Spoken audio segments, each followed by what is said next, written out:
हाँ लाइव वाला जो है ना। ठीक है।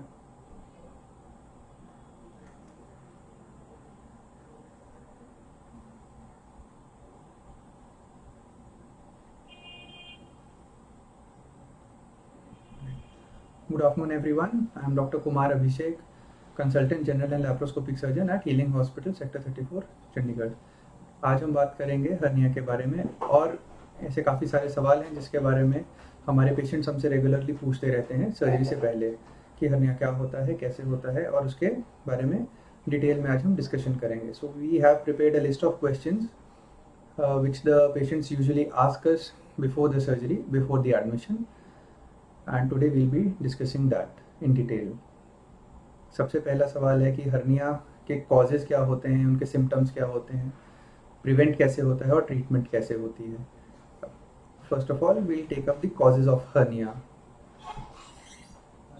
Hernia can be congenital also, and it is usually seen in middle age or old age patients when the intra-abdominal pressure is increased, which leads to the bowel or the contents of the abdominal cavity protruding through a defect in the wall of the abdominal cavity. आसान भाषा में कहें तो ये पैदाइशी भी पाया जा सकता है कई बच्चों में, जो नेवल होती है या जो नाभि होती है उसके पास या उसी के रास्ते में जो उसका प्रोट्रूजन होता है या स्वेलिंग होती है, उसको भी हर्निया कहते हैं, उसको अम्बिलिकल हर्निया कहते हैं। जब हम अडल्ट्स की बात करें तो अडल्ट्स में जो ग्रॉइन एरिया होता है वहाँ पे अगर हर्निया हो जाए, वहाँ पे स्वेलिंग आ जाए, तो उस चीज़ को हम इंग्वाइनल हर्निया कहते हैं। अडल्ट्स में भी जो लोग थोड़े जिनका वेट थोड़ा ज़्यादा होता है, जो ओवरवेट होते हैं, ओबीज होते हैं, उनमें यूजुअली जो नाभि का रास्ता है उसके आसपास ही स्वेलिंग पाई जा सकती है, उसे हम पैरा अम्बिलिकल हर्निया कहते हैं। Coming to the symptoms of hernias. Hernia के सिम्टम्स बहुत ही सिंपल हैं।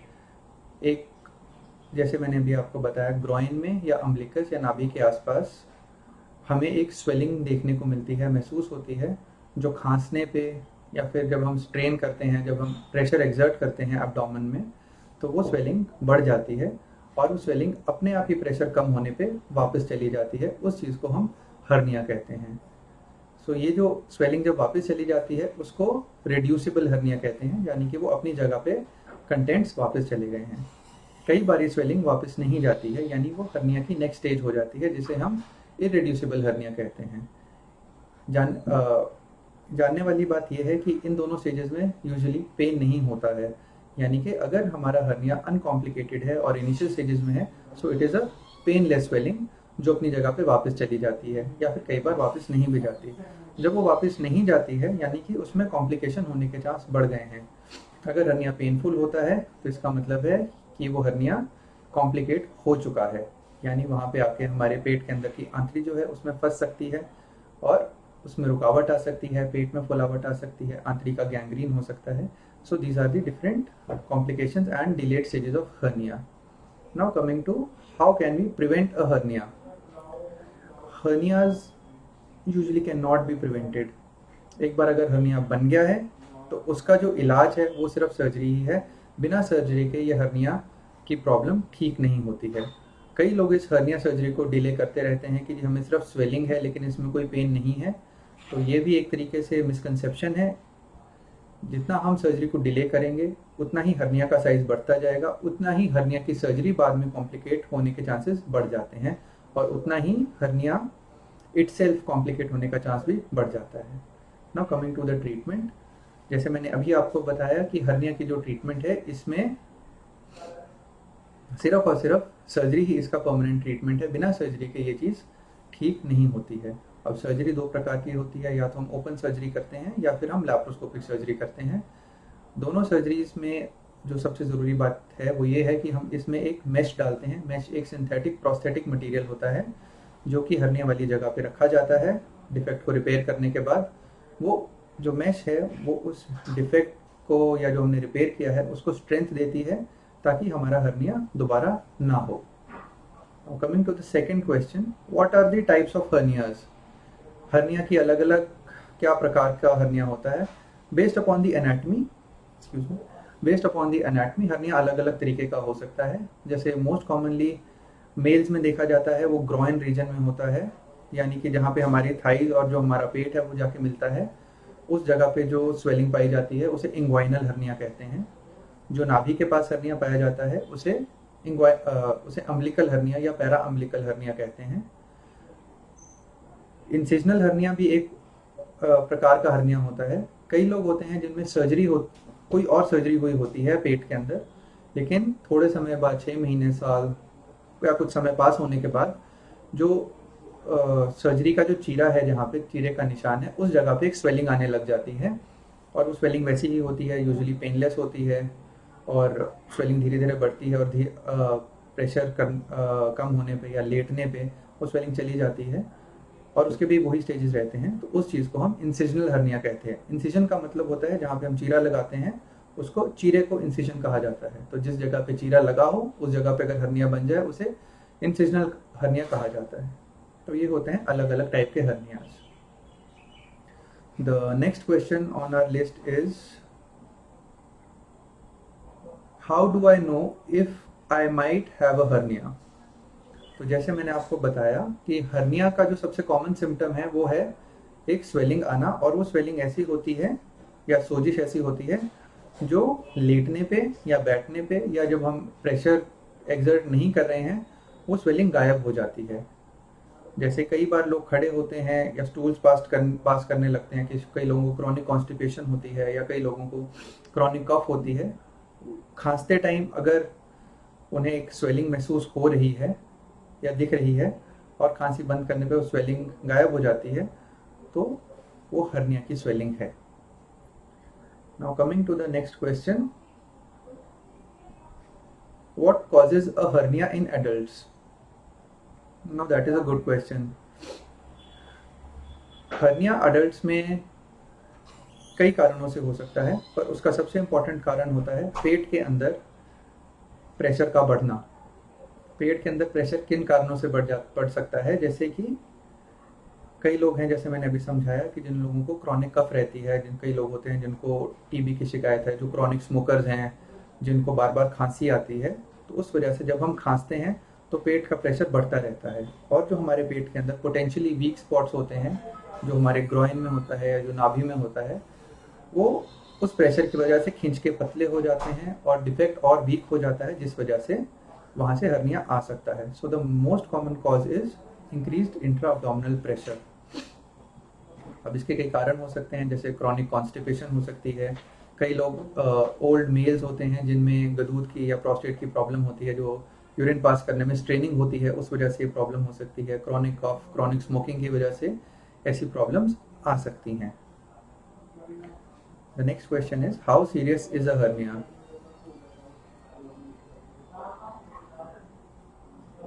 It is a big misconception that a hernia, if not operated, can be managed like that only. A hernia can become complicated anytime. So if there is a hernia which has been detected, it should be treated as soon as possible. If it is an uncomplicated hernia, यानी कि अगर hernia में कोई complication नहीं दिख रही है, यानी कि एक स्वेलिंग आ रही है और लेटने पे आराम वाली पोजीशन पे वो स्वेलिंग अपने आप वापस चली जाती है, यानी वो रिड्यूसिबल हर्निया है, अनकॉम्प्लिकेटेड हर्निया है, तो उसमें हम थोड़ा बहुत वेट कर सकते हैं। बट एक बार हर्निया कॉम्प्लिकेट होना शुरू हो जाए, यानी कि अगर वो अपनी जगह पे जाके अटक जाए और वापस ना आए, then it becomes an emergency.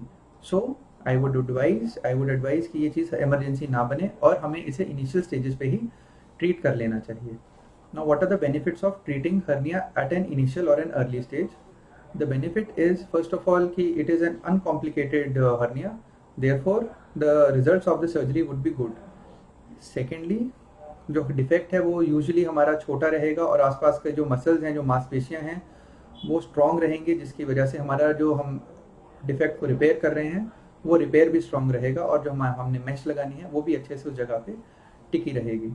Therefore, the end result of the surgery and the outcome would be good. Coming to the next question, what are the potential complications of hernia? As discussed earlier, कि अगर hernia को हम कुछ ना करें, उसे hernia को grow करने दें, तो हर्निया स्किन के नीचे जाके अपने डिफेक्ट से बाहर निकल के अपनी जगह पे वापस कई बार नहीं जाता है, तो उसे इरिड्यूसिबल हर्निया कहते हैं। और और कई बार जब हर्निया इरिड्यूसिबल हो जाता है तो जो कंटेंट्स हैं, कई बार वो आंतड़ी होती है, कई बार पेट के अंदर का फैट होता है जिसको हम ओमेंटम कहते हैं, उसकी ब्लड सप्लाई जो है वो कम हो सकती है या उसकी ब्लड सप्लाई कट ऑफ हो सकती है, जिसकी वजह से जो अंदर का हर्निया है वो ऑब्स्ट्रक्शन कर सकता है। ऑब्स्ट्रक्शन के बाद उस जगह का गैंग्रीन भी हो सकता है। तो उस कारण से एक जो चीज़ है जिसे हम बड़े आराम से इलेक्टिवली ऑपरेट करा सकते हैं, अगर वो कॉम्प्लिकेट हो जाए तो वो एक इमरजेंसी सर्जरी बन जाती है। और अगर इन केस हमारा हर्निया ऑब्स्ट्रक्ट हो जाता है या फिर स्ट्रैंगुलेट हो जाता है या गैंग्रीनस हो जाता है, तो उस समय हमें एक बड़ा इंसिजन देके पूरे पेट की सर्जरी, जिसे हम लेप्रोटमी कहते हैं, वो करनी पड़ सकती है, जिसमें हमें आंतड़ी को काटना पड़ सकता है, आंतड़ी को जोड़ना पड़ सकता है, आंतड़ी को पेट के रास्ते से बाहर निकाल के, जिसे हम इलियोस्टमी या कोलोस्टमी कहते हैं, वैसा प्रोसीजर भी करना पड़ सकता है। Therefore, again, it is very imperative that we get our treatment of hernia or a surgery of hernia as soon as we come to know that we are suffering from a hernia. The next question is, should I wear a hernia truss? Hernia truss एक equipment होता है जिसे लोग अपने groin पे बांध सकते हैं। अब वैसे ये अवेलेबल, कमर्शियली अवेलेबल नहीं है, बहुत ही पुराने ज़माने में ये अवेलेबल होता था। Now this is an obsolete thing, but still some people ask this question कि हर्निया ट्रस का क्या फ़ायदा है। हर्निया ट्रस का अब जितना हमारा मेडिकल लिटरेचर है, all the literature says that it is of no use. Hernia truss क्या करता था कि उसमें एक सर्कुलर स्ट्रक्चर होता था जो कि जहाँ से हर्निया बाहर आता है उस जगह को ब्लॉक कर देता था, जिसकी वजह से हर्निया बाहर नहीं आता था। पर जैसे ही आप ट्रस उतारते थे हर्निया बाहर आ जाता था। तो इसका नुकसान ये था कि उस प्रेशर की वजह से जब हम हर्निया ट्रस जहाँ पे अप्लाई हो रहा है वो उस जगह को वीक कर देता था, यानी डिफेक्ट और भी वीक हो गया। यानी कि जब आप ट्रस हटाते हैं तो उस जो हर्निया जो बाहर आ रहा है वो पहले से भी ज़्यादा बाहर आ रहा है। यानी कि अगर जो लोग हर्निया ट्रस पहनते हैं उनकी अगर सर्जरी करें तो उनका जो डिफेक्ट है उसका साइज भी बड़ा होता है, और जो डिफेक्ट के आसपास का जो मस्कुलेचर होता है, जो मांसपेशियाँ होती हैं, वो और भी ज़्यादा वीक हो जाती हैं, जिसकी वजह से हमारे रिजल्ट्स जो सर्जरी के बाद हैं उसमें कॉम्प्लिकेशन आने का चांस होता है या हर्निया रिकरेंस का चांस होता है। Now coming to the next question, the question asks, what are the reasons not to delay your hernia surgery? Again, I would like to reiterate that if we do a surgery at an early stage, the results are better. Because if we go on delaying, we never know when the hernia might become obstructed, कब आंतड़ी आके उसमें अटक सकती है, कब उसमें आगे और कॉम्प्लिकेशन हो सकती है। अब ये भी मानते हैं कि अगर हमारा हर्निया है वो रिड्यूसिबल ही रहे, लेकिन समय के साथ क्या होता है कि जो हर्निया के डिफेक्ट का साइज है वो बड़ा हो जाता है। ठीक है जी, जब वो साइज बड़ा होता है और उसकी सर्जरी जब हम करते हैं तो हमें जो टांके लेने हैं वो हमारे डिफेक्ट के ऊपर और जो सराउंडिंग मस्कुलेचर होता है उसके ऊपर काफ़ी ज़्यादा प्रेशर एक्सर्ट करते हैं। तो उस वजह से वो टांके टूटने का भी डर रह सकता है। अगर हम सर्जरी के बाद वो टांके टूटने का भी डर रहता है, जिसकी वजह से हो सकता है कि हर्निया रिकर कर जाए। Therefore, it is always recommended that we treat the hernia as soon as possible. The next question is, can a hernia go away on its own? बच्चों में ऐसा देखा गया है, कई छोटे बच्चों में जो न्यूबॉर्न बेबीज होते हैं जिनको अम्बिलिकल हर्निया होता है, जिनमें नाभि बाहर की तरफ प्रोट्रूड कर रही होती है, that for waiting for 2 to 3 years वो जो नाभि जो बाहर प्रोट्रूड कर रही है वो वापस अपनी जगह पे चली जाती है। But if you wait for more than 2 to 3 years और वो जगह पे वापस नहीं जाती है तो that also requires a surgery. Apart from that there is no other hernia जो अपने आप ठीक होता हो। All hernias require a surgical treatment with or without a mesh. Now the next question is, will a hernia show up on CT scan or an ultrasound? First of all, we should know that hernia is a clinical diagnosis. यानी कि जैसे हम patient को examine कर रहे हैं और हमें दिख गया कि पेशेंट को हर्निया है, पेशेंट को स्वेलिंग आ रही है, जा रही है, या स्वेलिंग रुकी हुई है और रिड्यूस नहीं हो पा रही है, तो we come to know that this is a hernia. It is a clinical diagnosis. Usually when a patient has a hernia, we do not get any confirmatory investigation. That is, we do not get an ultrasound or a CT scan to confirm the diagnosis of hernia, right? But we at times can get an ultrasound or a CT scan to know about the extent of the hernia or know about any other pathology inside the abdomen जिसकी वजह से intra abdominal pressure बढ़ रहा हो, जिसकी वजह से hernia हो रहा हो. So hernia itself is a clinical diagnosis. We do not need any other treatment, any other investigation to confirm the diagnosis. But yes, obviously अगर कई बार होता है patients are not aware कि उन्हें hernia है and they get an ultrasound or a CT for some other pathology of the abdomen, and in that they find that there is a, obviously a CT scan or an ultrasound can show us that there is a hernia present. Next question is, can a hernia come back? With the advent of the newer surgical techniques, primarily the mesh, जो मैंने अभी आपको पहले बताया कि mash एक synthetic prosthetic material होता है, एक किस्म की जाली होती है जो हम हर्निया सर्जरी में यूज़ करते हैं. The chances of recurrence has become very low. It is just to the tune of less than 1%. So hernia is a relatively a very safe surgery and the chances of recurrence, again as I've said, are less than 1%. When hernia, the next question is, when hernia is an emergency? Okay, as we've discussed it earlier, I'll once again like to reiterate that hernia becomes an emergency when it does not, when the swelling which is present, it does not go back to its original shape. वहाँ पे दर्द होना शुरू हो सकता है, जिसके दर्द के साथ साथ पेट में फुलावट आनी शुरू हो सकती है, वॉमिटिंग हो सकती है, यानी कि जो इंटेस्टाइन है वो ऑब्स्ट्रक्ट हो रही हो. पेशेंट को इन्फेक्शन होना शुरू हो सकता है, जिसका मतलब ये है कि अंदर जो हमारी इंटेस्टाइन जो वापस नहीं गई है, हर्निया के अंदर अटक गई है, वो काली पड़ रही हो या उसमें गैंग्रीनस चेंजेस आ रहे हों. या फिर जो हर्निया का स्किन है, जहाँ हमें स्वेलिंग दिख रही है, उसके ऊपर जो स्किन होती है उसका कलर लाल हो रहा हो या ब्लैक हो रहा हो, यानी स्किन में भी गैंग्रीनस चेंजेस आ रहे हों.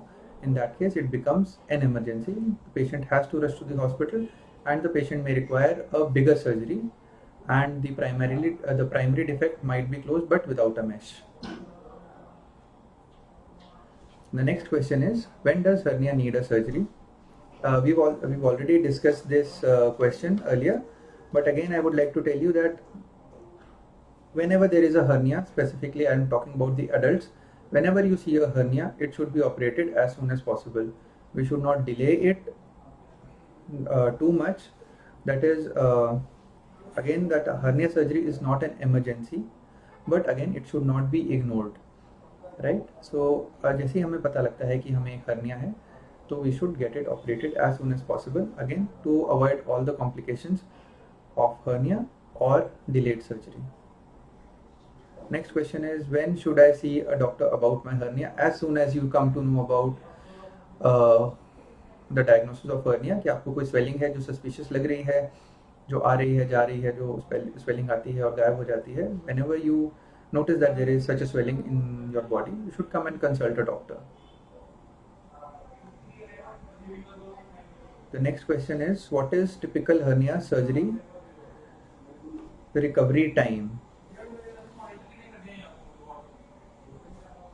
Again, it depends upon the procedure which you undertake. If it is an open procedure, usually हम लोग जो टांके हैं वो हम 7 से 8 दिन बाद निकाल देते हैं, and then we advise the patients usually to start all the normal activities as soon as possible, but to avoid lifting heavy weights, doing exertional activities for a period of 3 months. So that means a patient can start doing all the routine activities within a week or 10 days. Secondly, जो हम लोग laparoscopic hernia repairs करते हैं उसमें recovery हमारी ज़्यादा fast होती है, बिकॉज उसमें जो चीरे होते हैं, जो इंसिजन कट्स देते हैं हम सर्जरी के लिए, वो छोटे होते हैं. So the patient can start walking around the very next day after surgery. The patient is discharge the very next day after surgery, and the patient can resume his or her normal activities within 4 to 5 days, that is non-exertional activities. And in this case, when we are doing laparoscopic surgeries, जो exertional activities हैं वो भी हम थोड़ा जल्दी, say within 6 to 8 weeks resume कर सकते हैं. Now there is a question on Facebook. They're asking that how long does hernia mesh last?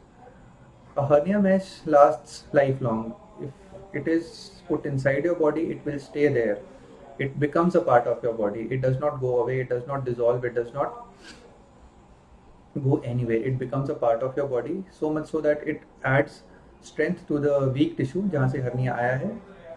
So that is its primary motive. हमने हर्निया में रिपेयर में मैश इसीलिए डाला है ताकि वो उस जगह को स्ट्रेंथ प्रोवाइड करे. अगर वो अपनी जगह से डिसॉल्व भी हो जाए तो there is no benefit as such of putting that mesh. So the hernia mesh stays with you lifelong.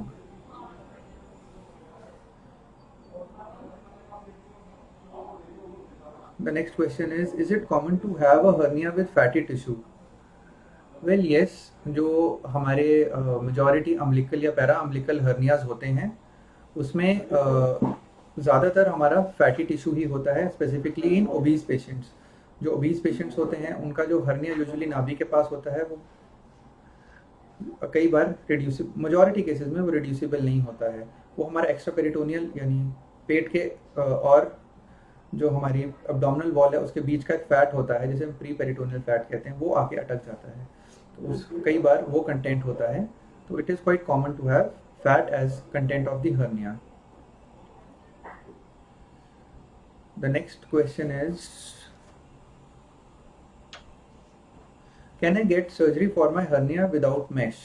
यानी क्या हम मैश के बगैर सर्जरी कर सकते हैं? अगर हम सिंपल अडल्ट की बात करें तो हमें ऐसा नहीं करना चाहिए.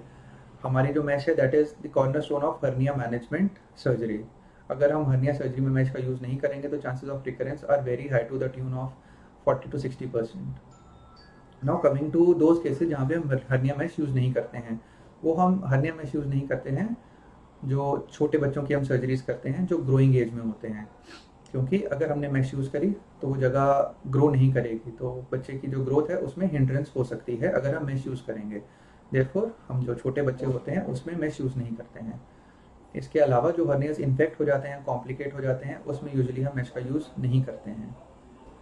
Now there are a few questions on like what causes groin pain even after years of hernia surgery. Well, that is quite a rare complaint of groin pain, but at times the mesh which is put inside it can cause some nerve irritation which can lead on to groin pain. But again, this can be managed by simple medications, or once a period of 4 to 6 months has passed, the pain also resolves by itself. There is a question in which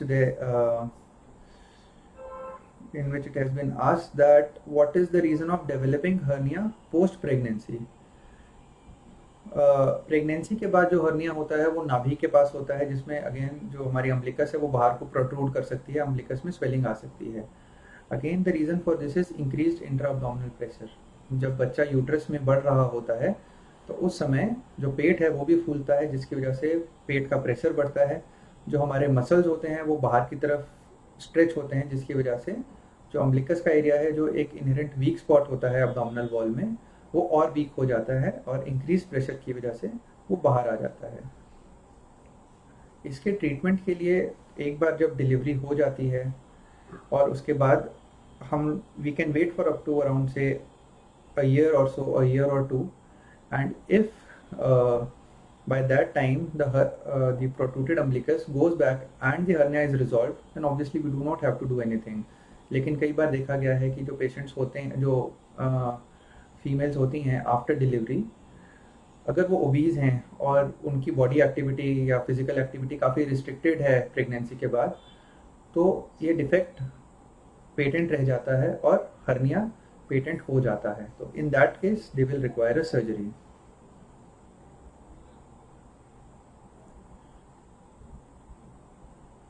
Again, there is a question, can I live with a hernia without surgery?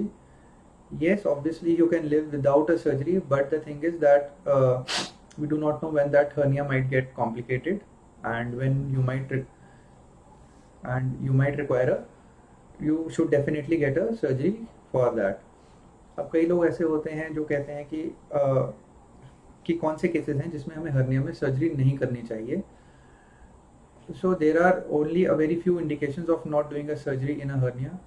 First of all, if the patient is moribund, that the patient is bedridden, patient is of old age and cannot withstand anesthesia या उसकी complications जो होती हैं, तो या patient को इतनी सारी complications हैं, जैसे पेशेंट को हार्ट की प्रॉब्लम है, कोई सांस की प्रॉब्लम है, या पेशेंट